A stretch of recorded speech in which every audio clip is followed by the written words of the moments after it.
So under the heading of ways that we can all improve, I want to look at the ways in that the current legislative regime, I don't think provides enough flexibility to states. I'll tell you what I mean. So now when a president declares a federal disaster, in those affected areas, governors can have the flexibility to increase the weight limits on interstates. Makes sense, makes the delivery of recovery and disaster supplies a lot more efficient. I think we've heard two things from you today, Administrator, with your colloquies with some of my colleagues. Number one, as you said to Mr. Ezell, recovery is complicated and it can take a long time. We all know that's true.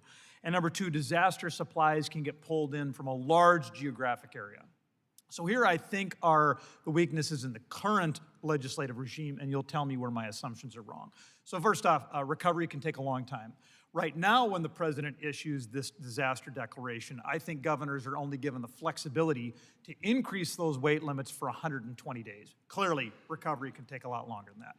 Number two, disaster supplies get pulled from a large geographic area. If you're a governor in a state where the disaster supplies originate, so you're not in the area that's been impacted directly by the disaster, but you've got supplies that can help those folks a couple of states away, you don't have the flexibility to increase the weight limits on the interstates within your state.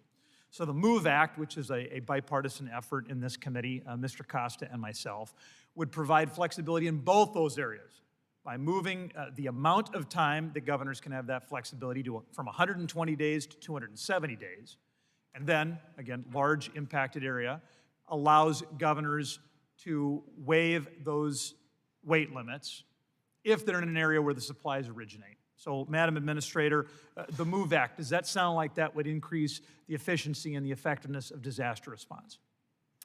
Congressman, I know that as I've worked many disasters across the United States, we are often reaching out to the Department of Transportation to help waive some of the limitations to move supplies across. And so I think anything that makes it easier to move resources in support of immediate response efforts would be welcomed. Anything else you can think of in the transportation, logistics, supply chain space that would make it easier for us to get supplies to the people who need them? Congressman, I think the biggest thing that we have and the biggest resource we have is the Emergency Management Assistance Compact, which allows governors to request resources from other states, which then, if a federal disaster declaration is declared, those costs are all reimbursed through the disaster declaration. Those types of resources and tools to be able to share resources across states are the things that actually make a big difference in the speed and the delivery of governors being able to support their communities that were impacted. Yeah, I do think those aspects, as well as passage of the MOVE Act, would help with recovery efforts. We talked a little bit about this terrible employee, this crew leader that you had, ma'am. Obviously, you weathered a lot of questions about that. I think you've been upfront that this was a bad employee who was terminated from her job. Is there a culture problem within FEMA? I mean, is this a one-off, or are there other employees who would, as Mr. Stauber said, would be interested in weaponizing government against citizens? The actions of this employee are unacceptable, and it is not indicative of the culture of FEMA, and I do not believe that there is a widespread cultural problem. I have directed ongoing investigations, working with the IG, working with the Office of the Special Counsel, and if we find any other acts of similar behavior, we will take appropriate disciplinary measures.